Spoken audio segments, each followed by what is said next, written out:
What is up, y'all? Welcome back to the Draft Alps for another draft snack. A quick draft to hold you over until your next full draft serving. That's right. I'm Dylan. And I'm Benjamin. Today, today we are drafting Star Wars movies. Yeah, theatrical releases. Let's get it. But before we get it, we have to roll for the glory of choice.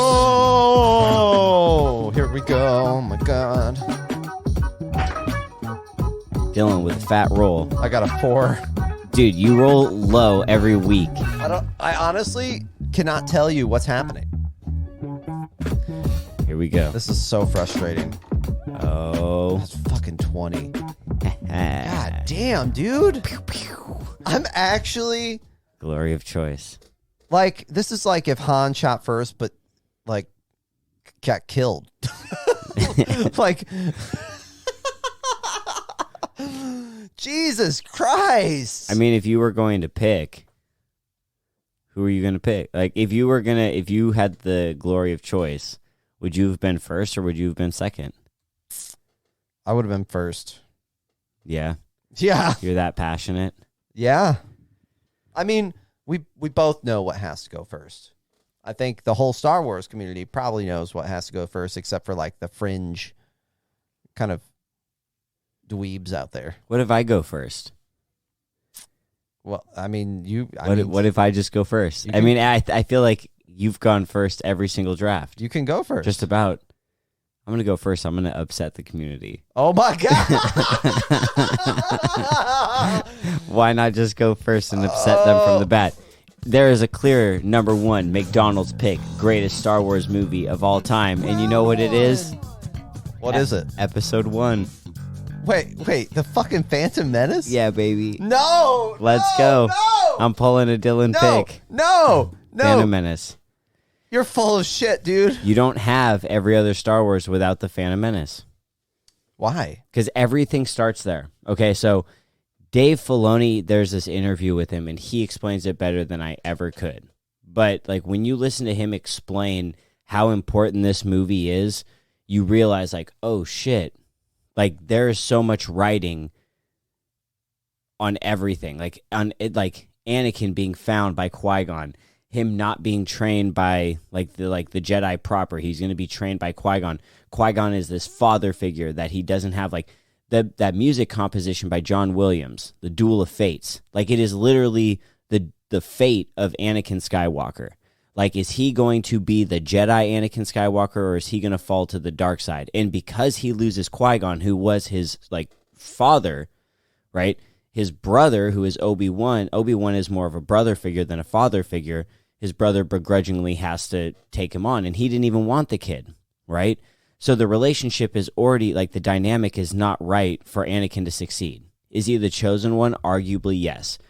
But, like, the whole Qui-Gon fight, Darth Maul, all of that, man, it's just such a great movie. Like, I realize that the prequels aren't seen as being super popular, and the line with midichlorians is like off-putting to the Star Wars community. But also, sometimes communities are kind of dumb. And it's toxic. Like, yeah, and it's like, let them add to the lore of the universe. Like, we know Qui-Gon was built different.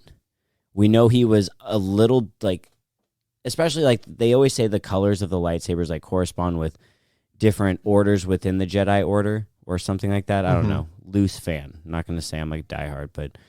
And the green is, like, supposed to symbolize, like, pursuit of, like, knowledge. And so Qui-Gon would have different knowledge sets as opposed to, like, the blue wielders who are supposed to be more, like, warrior types, right? So, I don't know. The green thing, the only reason I brought that up is because Qui-Gon is just built different. Like, he was the one who could have led Anakin the right way. But, like, the consequences of the end of that film led to all the other movies. Like, you don't have him turn into the dark side.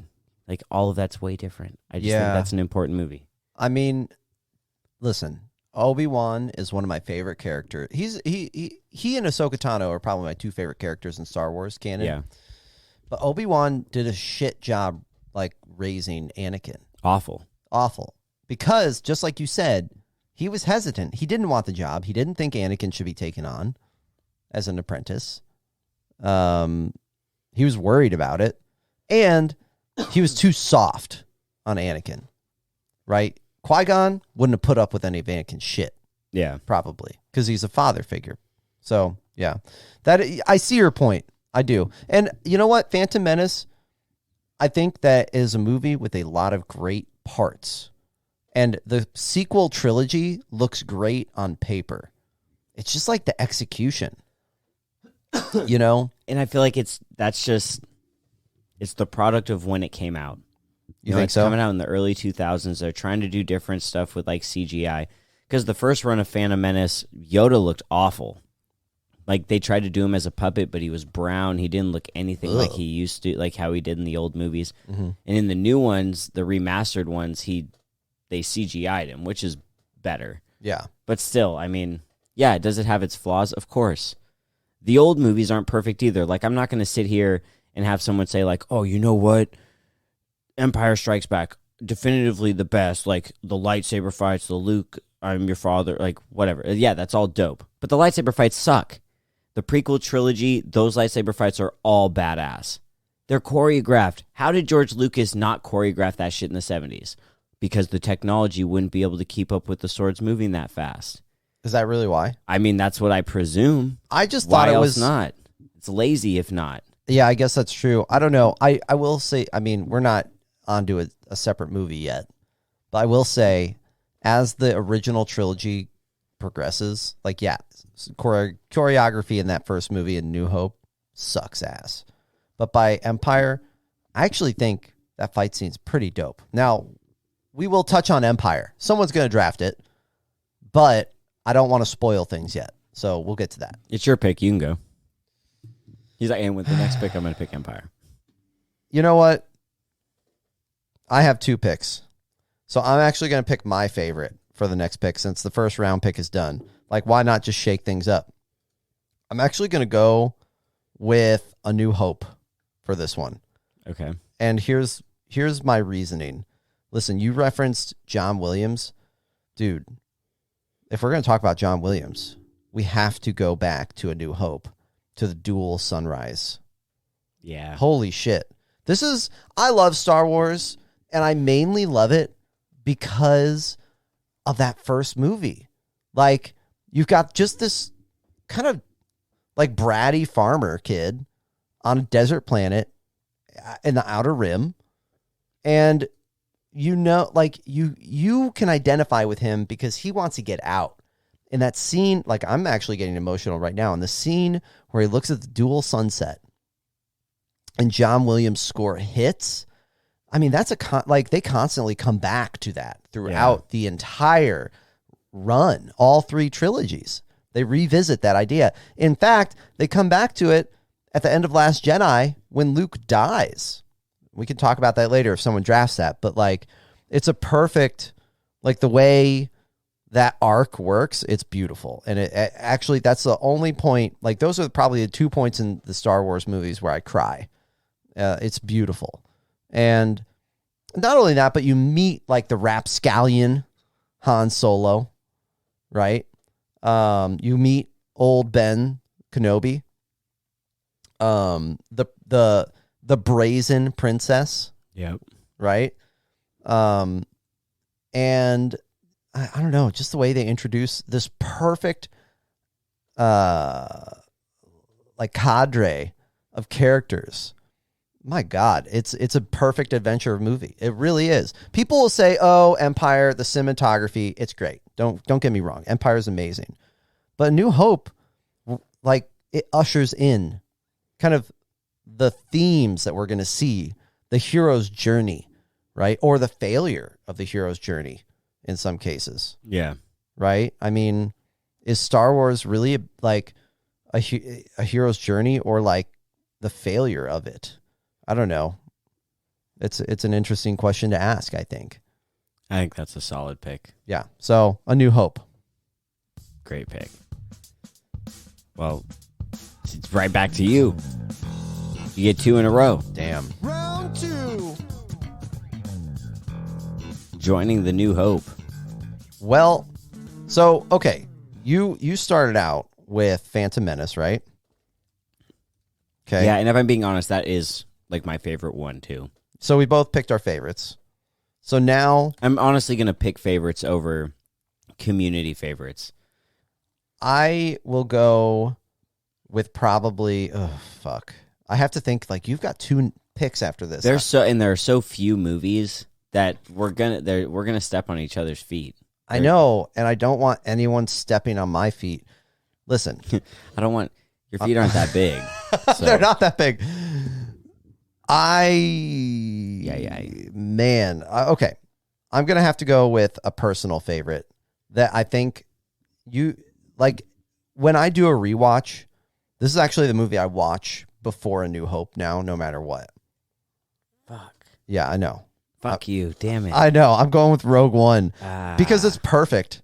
It's in you know what's weird about that movie is in theaters, I thought like this is okay.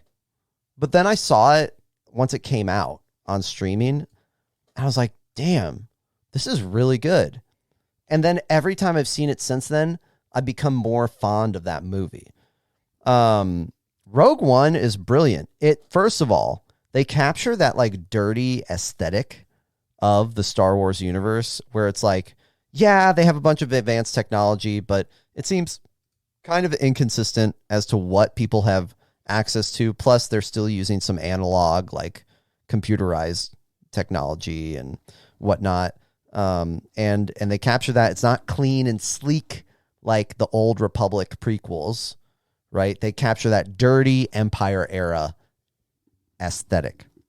And then following Jyn Erso, who is a great lead, very interesting character with her father, like being the head of the like planning and commissioning the engineering of the Death Star and building in that like, you know, we can't, come on, don't lie. You always wondered like, how did they get those plans to the Death Star that say like, oh, it's got that one flaw. Well, this explains everything. It's the plot holes to end all plot hole. The dude planned it from the beginning. He fucked over the Empire big time. Yeah. Now, how they didn't see that, I have no idea.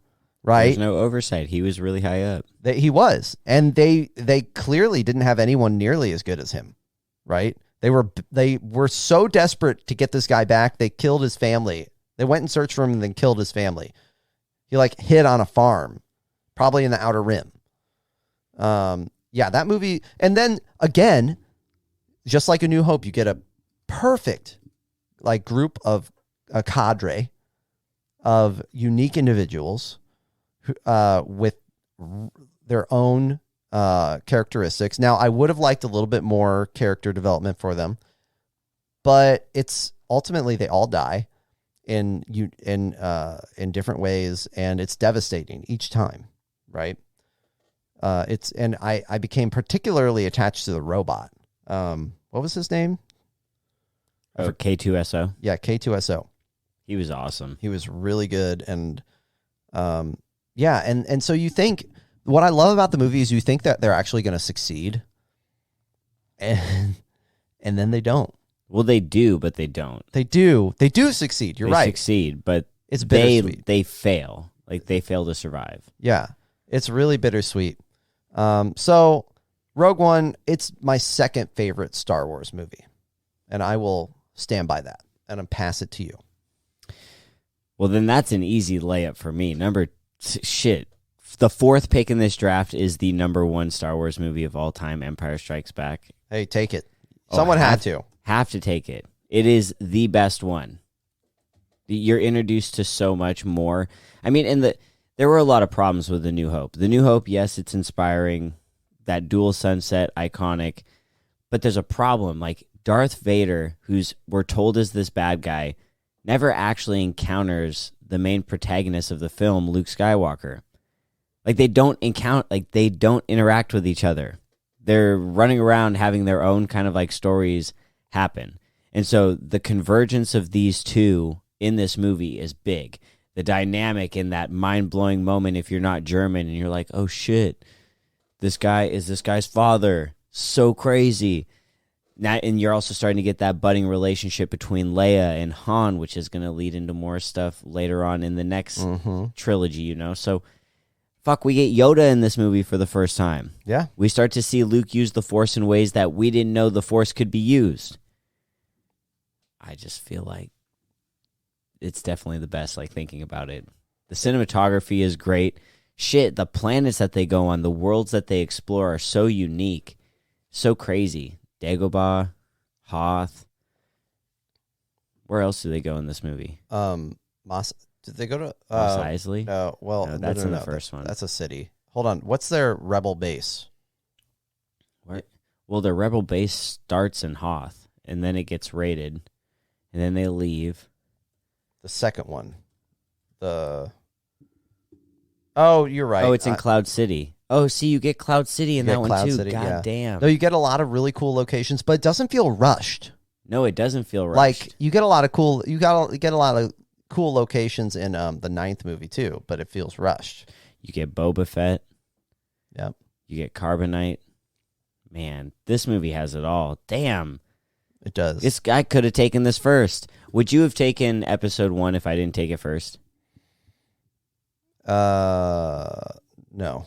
All right. Well, I thought you would have. You got episode 1, so I mean, eventually I might have because of the Duel of the Fates.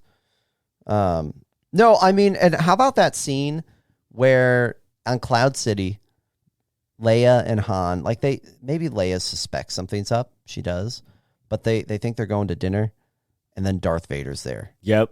And he stops the laser bolts. Dude, so badass. Yeah. Yeah, and at least the choreography and the fights in this one are better. I think they're great, actually. Yeah, they're way better in the first one. But they're still like, dude, the stuff they did in that first prequel, shit was insane. It was. I mean, there's no doubt. It was insane. I guess I just think it's a little bit too insane. Like from my perspective. Well, no, that's what I mean. Like, I feel like they caked it on too much. It was too advanced because it made the old stuff just look too rudimentary. Because my problem with how they did it was then you see Darth Vader in Rogue One. Yeah. At the very end, that's the best part of that movie. And I he's forgot walking down that hall, and he's force choking people. First, he pulls all their guns out of their hands. Then he's choking them, throwing them up against the ceiling, swiping them. Like, he's so badass. And then just moments later, when he boards the ship in A New Hope, he's not that badass. He's not doing those things. Come on now. He doesn't need to be because his stormtroopers took care of everything after that. Man, but he doesn't use that stuff at all. And it's not like a bunch of times passed. He can do it. And they do show in A New Hope that he has the power of the Force to choke people. Yeah, because he chokes one of the like commanders or whatever. I think probably it was just like Lucas didn't know at the time how far he wanted to take it. And so it's something that's evolved over time. You know, like in some of the games, the Star Wars Unleashed games, you see Darth Vader like taking down a Star Destroyer. Damn. You know, but like, so it's something that's waned and waxed throughout time. Yeah. Until now, maybe we have a better balance. Yeah, I think I agree with that. All right, we have sponsor, which is more of a training video from New Republic. Yeah, from the New Republic. Yep. New Republic training video. All right, recruits. Fall in. Quiet down. Now listen. We, as recruits of the New Republic, have a responsibility to crush and destroy the First Order. So it is your duty today to listen to Colonel Callahan give a special speech that he has spent quite a while preparing for you. So listen up. All right, ladies and gentlemen, today we're going to be going over what you should do in the event of finding a lightsaber while in the field, much like the one I am holding. Now, it is going to be rare that you actually find these in the field because the Emperor had them destroyed after the Jedi were murdered. As we like to say, the Jedi had their throats slit and their sabers split. But some of them survived as Darth Vader created his Inquisitor base. And they adopted them for their own use. Now, if you find one of these, it's important that you know that this is a fucking bomb in your hand. That's right, I'm telling you, this is dangerous, cadet. So you best listen. The kyber crystal on the inside has been tampered with. Now, you cannot just carry this back on your X-Wing fighter and come back to command, because there's a good chance that it might just go off, because those dipshits decided to crack it. So you're going to need to take care of it in the field. Now, you've been provided with a kyber crystal. Mine will be here shortly, but let's just get started. You have the lightsaber, you have the end that discharges your blade, and the end that is known as the cap. And you're going to unscrew the end cap. And remember, these are scavenged parts, mostly. Like this piece of shit right here is off of a TIE fighter. These little bastards were ingenuitive. You unscrew that.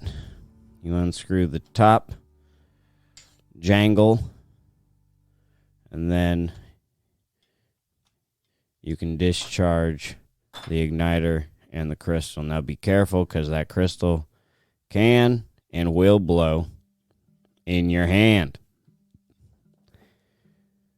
Now there's a special container we want to put this in. Where's my new crystal? Has anyone seen the Jawas? Yeah, there you are. You got that crystal? All right. Thank you, sir. Now, this is the crystal container that you will be getting. Now, you will not get a crystal yourself, because you are not a Jedi, and most of you are dumbasses who came off of farms in the middle of nowhere. Instead, you will get the containment unit. You will put the broken crystal within the containment unit. Screw on the top. Cadet, you better be listening right now. This could save your life. Screw it on tightly, and then make sure it gets to the proper department. Now that's it. It's pretty simple. Afterwards, I want you to put it back together and give the hilt to your field manager. That is all, cadets.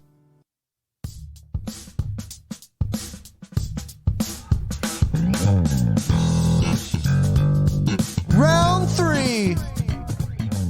That was very informative.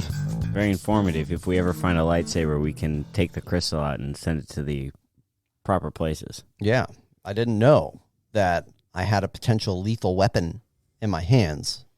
Well, I guess it's a laser sword, but if I guess that crystal's cracked, it's even worse. Yeah. Ooh, third pick. You're gonna get 2 after this. I know you better be careful, buddy. I have a strategy. What's your strategy? Well, I don't want to say it. What the fuck? What kind of advertisement's that? I have a strategy, though. Y'all have to trust me on this. He has a strategy on this. Who's the chick who plays Rey? Oh, Ridley Scott. Dude, wait, not Ridley Scott. That's a film director. Yeah, Daisy Ridley. Daisy Ridley. Yeah, she's a great cast, great casting. Yep. Her little Britishness is a nice breath of fresh air. Yep. Adding a little bit of British diversity into the world of Star Wars, the galaxy of Star Wars. Oh yeah, you got John Boyega. Yep, he's a pretty cool guy. Oh yeah. You have like the silhouette of Luke and his face slightly turning. Not much of him. You get Oscar Isaac and his charisma. Also, you get Carrie Fisher coming back and Harrison Ford, and he gets straight up killed. Spoiler alert, but it came out in 2015, so give it the time. 7 years ago, you suck. By the way, this is actually one of my favorite movies. I'm glad you picked it, because I would have been torn between this and another one. So this movie, and I'm not saying that I make picks based off lists, but it's up there. It's because it's a good movie. It is a good movie. And I like the redesign of the lightsabers, right? Yeah. I'm glad they chose to not go with the OT lightsabers or the prequel lightsabers. They did something different. They feel, I don't know how to say this, more like impactful, like Yeah. like an actual laser sword that is dangerous. Right. They're not used recklessly by everybody. Yes. Yeah. They feel like when John Boyega, that's one of the coolest moments in the film, by the way, when John Boyega actually wields it as Finn. I loved that. I thought that was so cool. And it feels so reckless. It does. Like, damn, dude. He clearly doesn't know what the fuck he's doing. No, not at all. He's just wielding this fucking light sword around. I know. He should not be playing with that. No. And no, then, and I feel like you see the destruction of those swords a lot more in this trilogy and in this movie than you do. And like, don't they cut down trees in that last fight? I think so. Yeah, like that shit's crazy.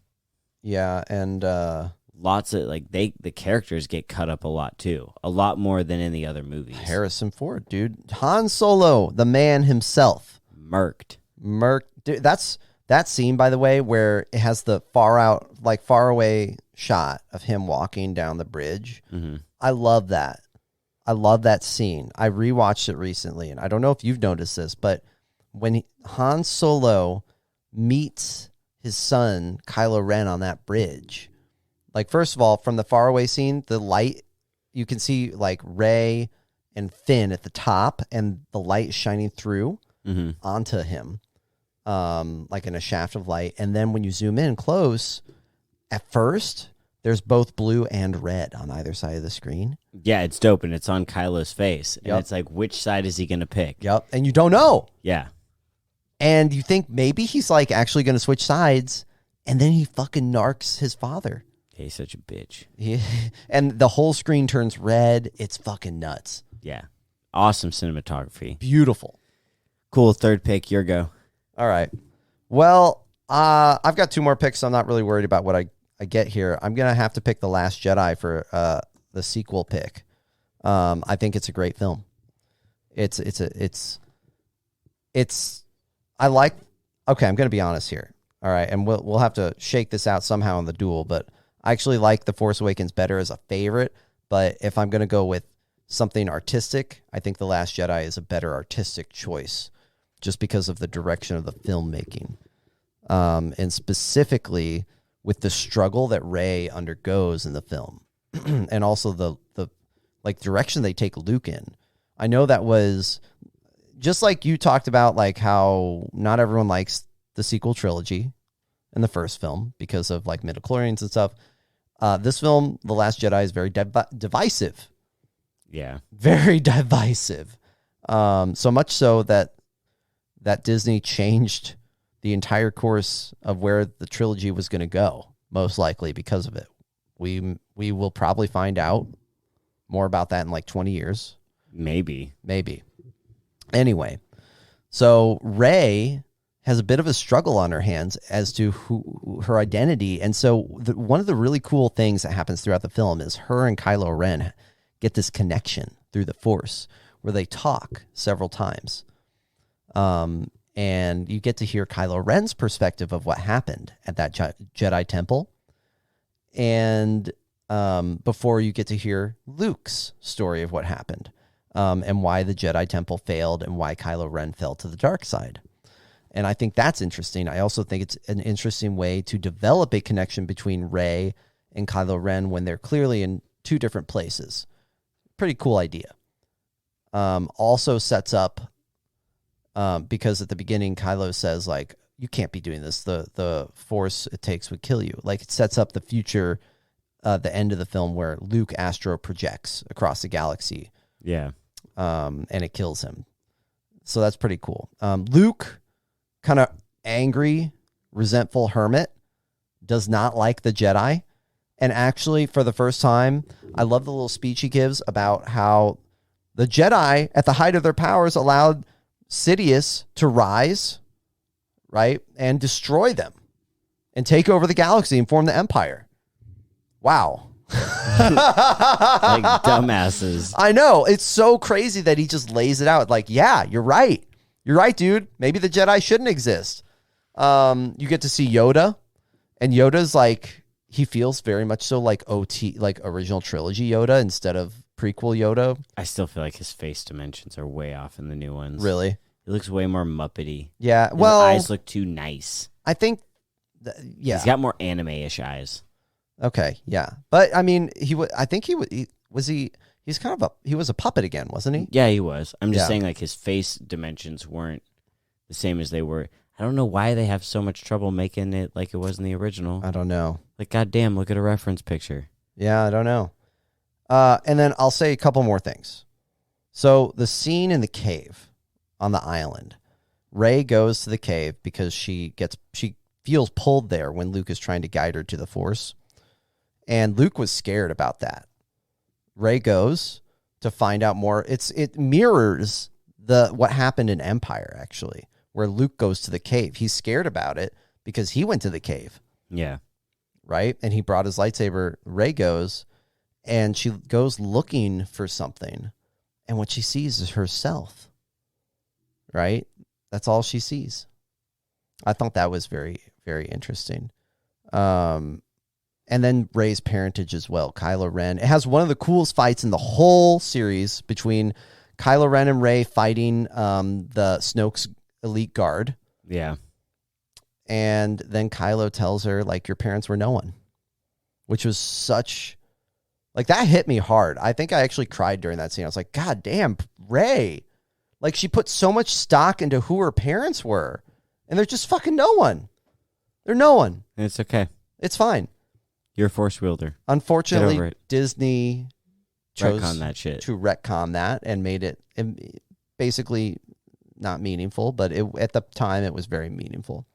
There's a lot of other cool moments, of course. I do like the chemistry between Rose and Finn, and I'm sad that Disney didn't put that in more in the third film. I thought that was good. Yeah, Canto Bight was cool. I like that a lot. Another unique location. And then the treachery of, I don't know the guy's name. Benicio del Toro. Yeah, his treachery. I didn't see that coming. Like, just a lot of cool, interesting little bits in that film. There's some things not to like. Perhaps Leia doing the Force grab. In space. I saw that, like, in the movie, I was like, like, that's fine. But I saw it again. I was like, I don't know. That's just a little too much. Damn. But it's a great film. Last Jedi with your third pick. Yeah. You got one more. I do. One more, and we're 35 minutes in. It's supposed to be a snack. I know. I'll try to speed it up. Giving them a full serving. So I'm going to have to go. I want something from each trilogy. So I have to pick something from the prequel trilogy. I'm going to pick Revenge of the Sith. God damn it. That's twice now you've taken ones that I wanted. And I love... Oh, God. Listen, Phantom Menace is amazing. It's got Duel of the Fates. Revenge of the Sith sees Obi-Wan and Anakin duke it out, and you get Yoda and Palpatine duking it out. That scene between Obi-Wan and Anakin... it gives me chills, honestly. Like it actually is I think it's a good movie. It's got that prequel trilogy kind of cheesiness to it still, but George Lucas clearly saw the writing on the wall, like, stop going after the Padme Anakin love thing. It's a little bit weird. And you see Anakin turn to the dark side, and Obi-Wan, he confronts him. It's like, you were my brother, Anakin. I loved you. And then Anakin's like, I hate you. And they duke it out for like a half hour. Yoda loses to Palpatine. I don't know. You see the Jedi fall. It's heartbreaking. And then Obi-Wan actually hands baby Luke off to his aunt and uncle on Tatooine. You see him take up his mission from there. Very... very excited to see where that goes. But anyway, yeah, I love that movie. I don't know. I'm not going to talk forever about it. I just think it's a fantastic movie. Nice. I'm going to pick Return of the Jedi. Great for my movie. last pick. Also great. Ewoks. They like value pick with the Ewoks. Some people hate them. I love them. I love them too. Endor is a lush planet. Love it. It's beautiful. Luke comes out with his all black joint. He's looking fresh in the black garb. Oh, yeah. Looking like his daddy in episode 3. That's right. He's got the green lightsaber. Ooh, unlike his daddy. More like Yoda. Going down a different path. And Qui-Gon, yeah, a path of knowledge. Yeah. Which you see in the later trilogy. Like he's continued to pursue that path of knowledge. That's right. Yeah, I like it. You get the end of Yoda. Yoda gets to pass on, be one with the Force. Yep. Jabba the Hutt. Yep. Come on, strangled. Iconic Princess Leia outfit. Iconic. Like that is like copied by many a cosplayer. Many. Second Death Star. What? Darth Sidious lightning. Darth Vader loose quote redemption. I actually don't believe he's not a redeemed character. That's not how that works. You don't think so? No. That's not a redemption arc. He didn't. No. Wait, why? There's no time for that in this podcast. That has to do another time. But no, like you want to see a redemption arc, look at Zuko. Zuko's is a redemption arc. Darth Vader, one act does not make a redemption arc. Yeah, if your actions define you, that the only thing he did was save his son to potentially like help future generations, which it's I don't even know that you would say for future generations. He doesn't do it for the future generations. He just does it for his son. So it's actually kind of selfish. It is. That's why I'm saying he's not a redeemed character. Like that's bullshit. Anyways, like if there was any gripe I have with the end of the film, it's that he's a Force ghost as a Jedi. It's like, no, because he's not a redeemed character. Like that one act is still a selfish act, and it's not for anyone other than himself and his kid. Yeah. Anyways, that movie's still badass, and Luke is badass. Jedi mind tricked, brain core, everything about that movie's cool. I loved it as a kid. When I was a kid, it was my favorite one. And the music at the end. Da, da, da, da, da. John Williams. Oh, I love that. Yeah, it's so cool. John Williams be making all the hits. The only thing I don't like is in the retconned releases with like the party on all the different planets.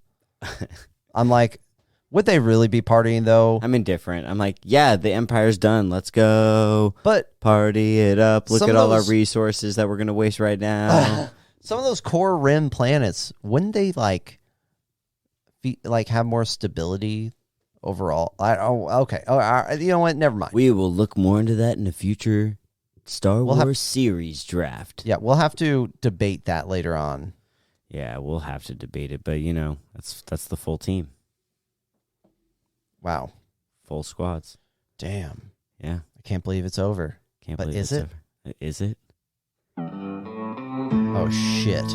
Yeah, that's right. Ben, do you hear that? You're going to get sniped again, son. I don't know about that.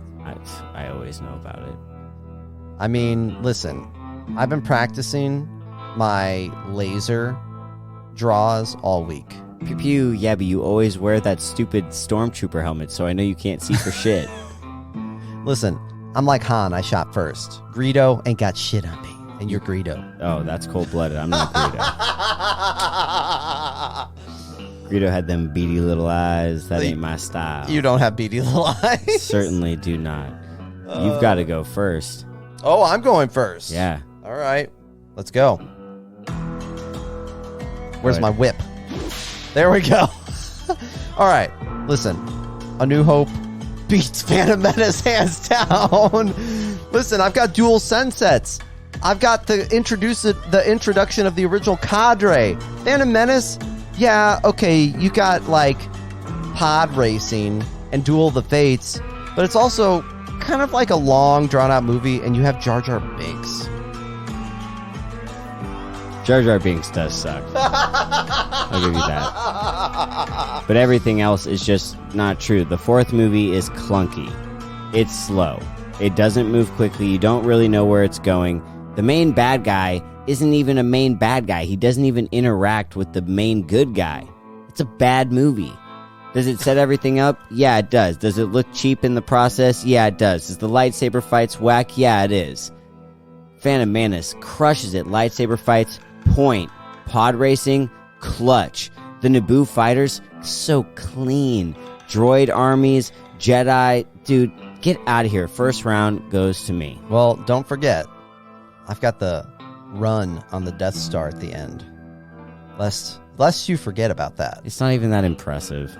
I don't know. It's pretty stark. So blinking square, blinking square, blinking square. Hit the button. Looks like a 70s Pong game. the Force is with you, Luke. Well, I've got Rogue One, which is not as good as Empire Strikes Back, so move on. I do think it sets up. It acts as a natural prequel to the original trilogy, though, which is pretty cool.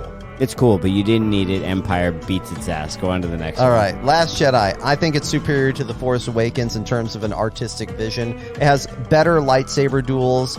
It has a more variety of planets to go to. More inner conflict and connection between Rey and Kylo Ren. Force Awakens is better. You even said it earlier. You have to put the qualifier from an artistic point of view. Yeah, if you get rid of the artistic point of view, Force Awakens is better.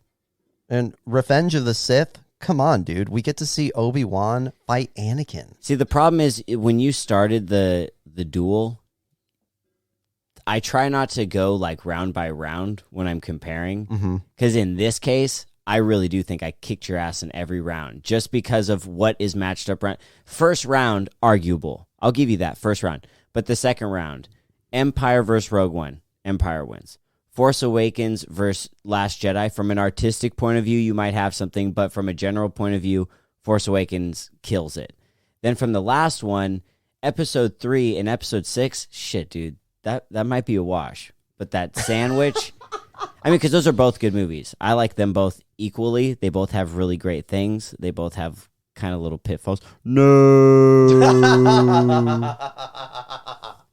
I think what I'm saying is we have some pretty good lists. I think I edge you out, though. I think we do have good lists. I will have to say you got Empire over Rogue One, and that makes it a little more difficult. You could have taken it. I could have, but the thing is, I wanted Rogue One because it feeds so well into A New Hope. You didn't even talk about the best scene of Rogue One. The Darth Vader scene at the end. I know, it's so good. I can't believe but you did. I did.